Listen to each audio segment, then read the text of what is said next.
تعالیٰ نے انسان کو یاد کرایا ہے کہ تو نے عبادت اپنے رب کی کرنی ہے، اور فرمایا رب تمہارا وہ ہے جس نے تمہارے لیے زمین کو فرش بنایا ہے، آسمان کو چھت بنایا ہے، اور آسمان سے پانی برسا کے تو زمین سے پھل اگائے ہیں، رزق لکم، وہ بھی تیرے کھانے کے لیے اگائے ہیں۔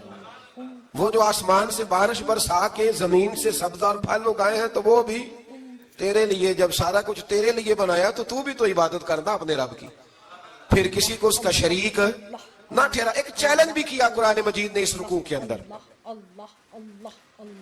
کہا کرتے تھے مکے کے لوگ کہ آپ قرآن مجید کی آیتیں نبی کریم علیہ السلام سے کہا کرتے تھے کہ معاذ اللہ خود بناتے ہیں، بنا کے لاتے ہیں۔ تو اللہ کریم نے فرمایا وَإِن كُنتُمْ فِي رَيْبٍ مِّمَّا نَزَّلْنَا عَلَىٰ عَبْدِنَا فَأْتُوا بِسُورَةٍ مِّن مِّثْلِهِ، اگر تمہیں شک ہو نا اس میں جو ہم نے بندہ خاص پہ نازل کیا ہے تو تم بھی اس جیسی ایک صورت بنا کے لاؤ۔ پڑھے لکھے تو تم بھی ہو نا، مکے میں تم بھی رہتے ہو، تو ایک صورت بنا کے لاؤ۔ قرآن مجید ہم سے چھینا گیا ہے سازش کے تحت، اس لیے کہ جس قوم کو قرآن آ جاتا ہے نا پھر کوئی کافر اس کا مقابلہ نہیں کر سکتا۔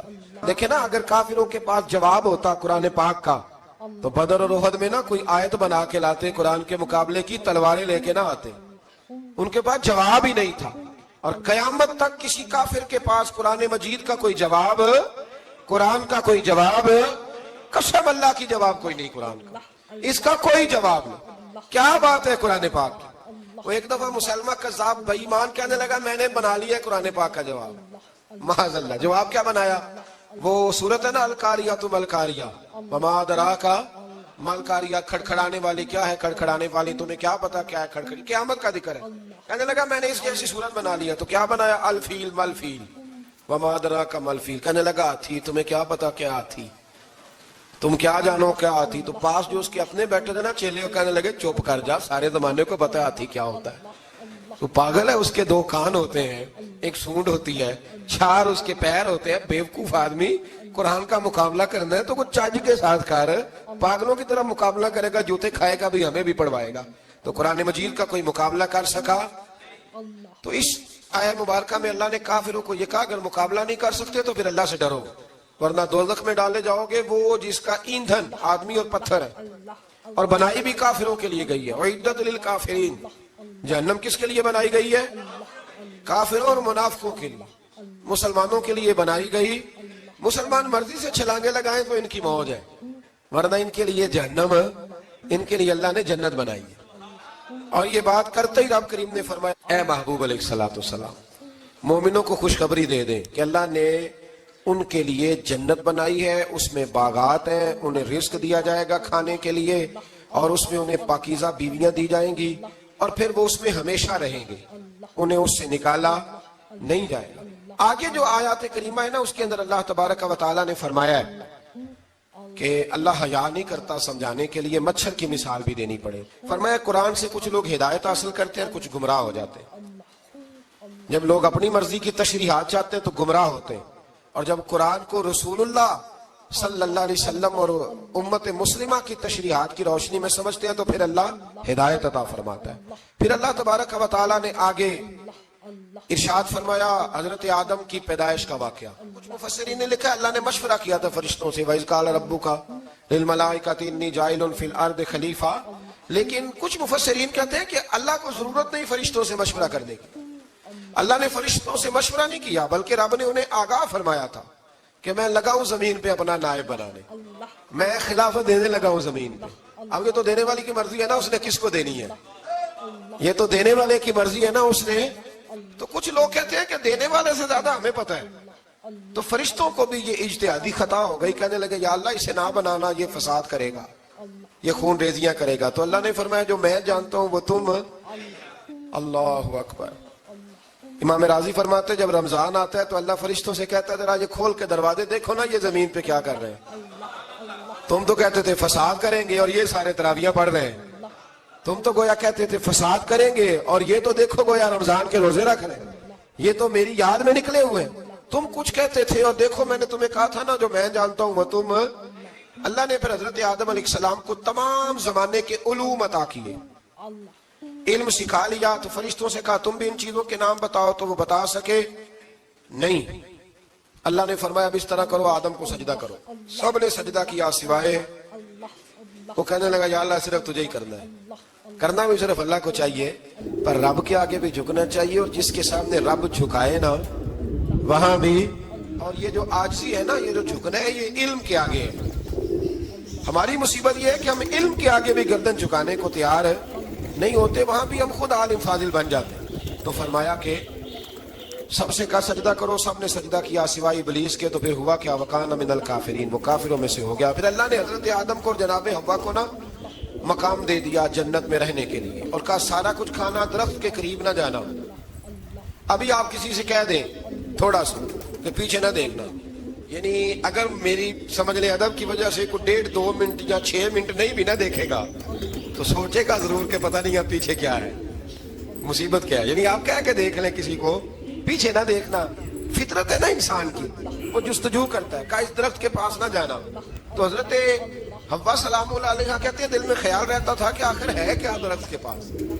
یہی انسان کا عقیدہ توحید ہے کہ جگہ سے رب منع کر دے وہاں وہ منع ہو جائے. اور یہ ان کی خطا نہیں تھی، یہ اللہ کی حکمت تھی، چونکہ رب نے تو پہلے کہہ دیا تھا بنایا ہی زمین کے لیے، تو یہ تو سارا کچھ ہونا تھا تو زمین پہ آنا تھا نا. تو حضرت حوا اور جناب آدم کے پاس شیطان آیا، اس کو نکال تو دیا تھا پر ابھی اس کا جنت میں آنا جانا بند نہیں ہوا تھا. یہ بھی اللہ کی حکمت تھی. تو وہ کہنے لگا تمہیں پتہ ہے بعد میں مر جاؤ گے. تو حضرت حوا کہنے لگی کیا موت بھی آئے گی؟ کہاں، اس کی تکلیف بھی بڑی ہوگی، تو پھر بچیں گے کیسے؟ تو کہنے لگے پھل کھا لو اس درخت کا. تو بچنے کے لیے پھل کھایا تھا.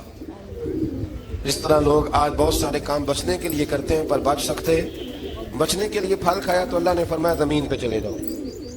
تو حضرت آدم زمین پہ آئے، پھر کئی 100 سال روتے رہے. فتلقى آدم من ربه کلمات، تو پھر اللہ نے خود ہی جناب آدم کو کچھ کلمے سکھائے.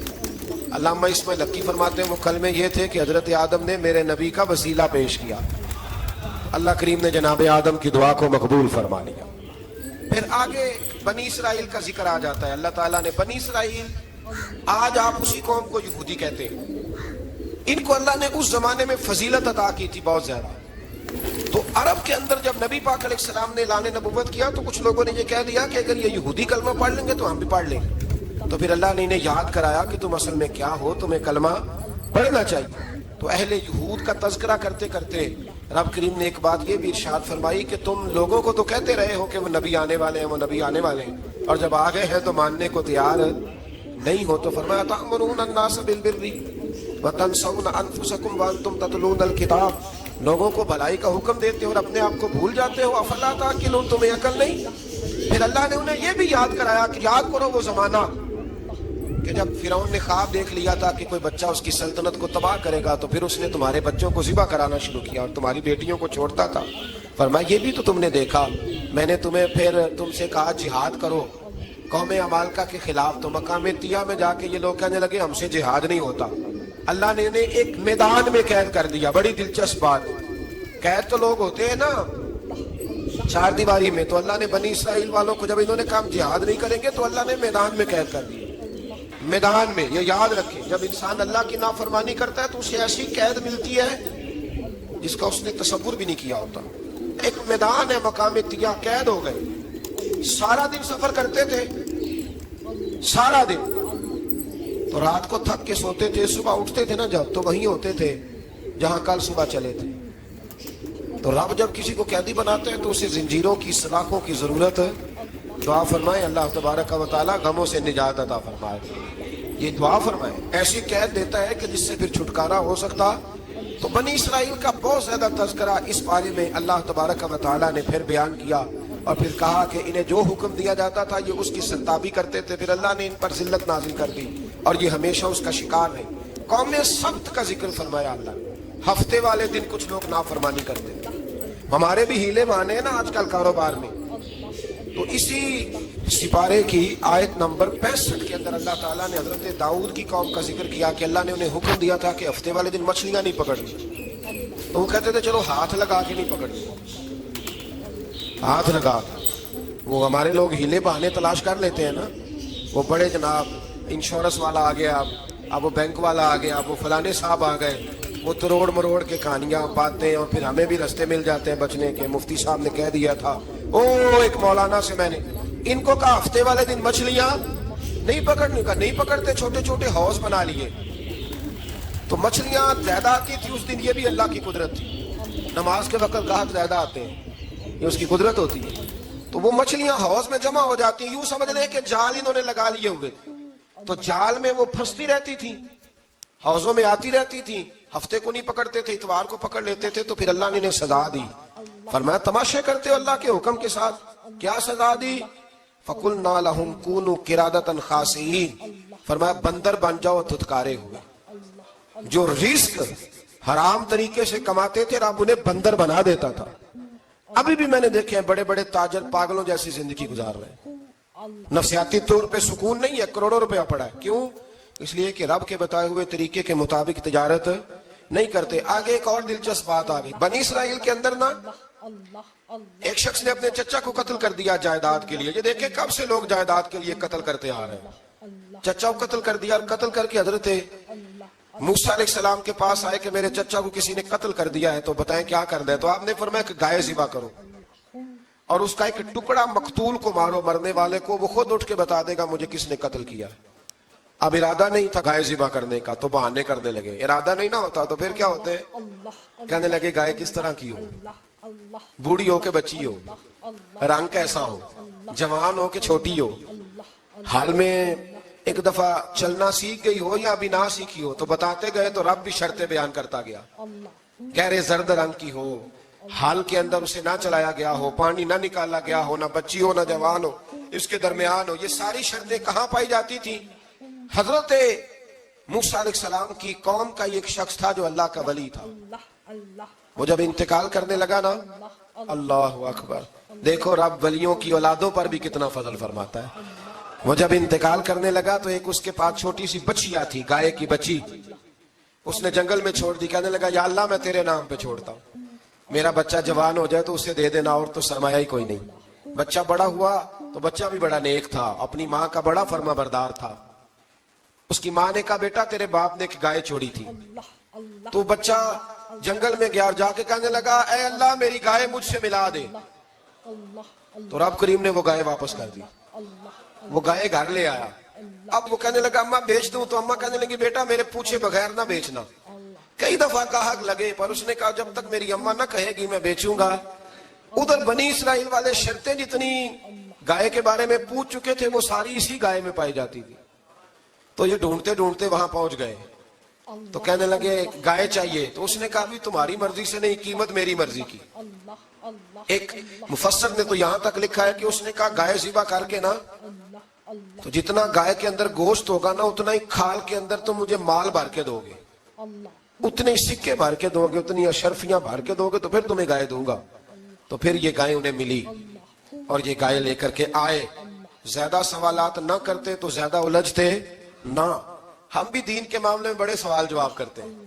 اتنا سوال کریں جتنی اس کی ضرورت ہے. ان لوگوں نے سوالات زیادہ کیے تو پھر الجھ زیادہ گئے. تو میرے بھائی اس کا ذکر بھی اللہ تبارک و تعالیٰ نے پہلے پارے کے اندر بیان فرمایا. پھر اللہ کریم نے فرمایا کہ کچھ ایسے لوگ بھی ہیں یہودیوں میں سے جن کا دعویٰ ہو گیا ہے کہ ہم اللہ کے بڑے پیارے ہیں. فرمایا یہ صرف ان کے منہ کی باتیں، یہ تو قیامت میں پتہ چلے گا نا کہ اللہ کا پیار کس کے ساتھ زیادہ ہے. اور پھر یہ بھی یہودیوں نے دعویٰ کیا ہے. اسی پارے میں اللہ فرماتے ہیں کہ ان کا دعویٰ ہے کہ ہم اللہ کے بڑے پیارے ہیں، جنت میں ہم ہی جائیں گے. تو اللہ فرماتا ہے پھر مرنے کی دعا تو کرو، جنت میں تو مر کے جانا ہے نا.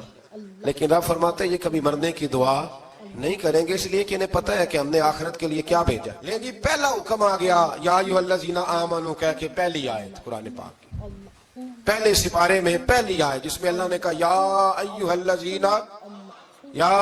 الذین آمنوا. تو پہلا حکم آمنوا کہہ کے آیت نمبر 104 میں جو اللہ نے حکم دیا ہے نا وہ نبی پاک کی تعظیم کا حکم ہے. پہلا حکم ہی اللہ نے حضور کی عزت اور ناموس کا ارشاد فرمایا. پہلا اس ترتیب کے لحاظ سے وہ ہوا یہ کہ جب نبی پاک کو بات ارشاد کرتے تو صحابہ کرام اٹھ کے عرض کرتے رائینا یا رسول اللہ، حضور سمجھ نہیں آئی ذرا رعایت کر دے. تو یہودیوں کی عبرانی زبان کے اندر نہ ذرا کھینچ کے پڑھتے تھے رائینا، تو اس کا معنی بنتا تھا معاذ اللہ اے ہمارے چرواہے.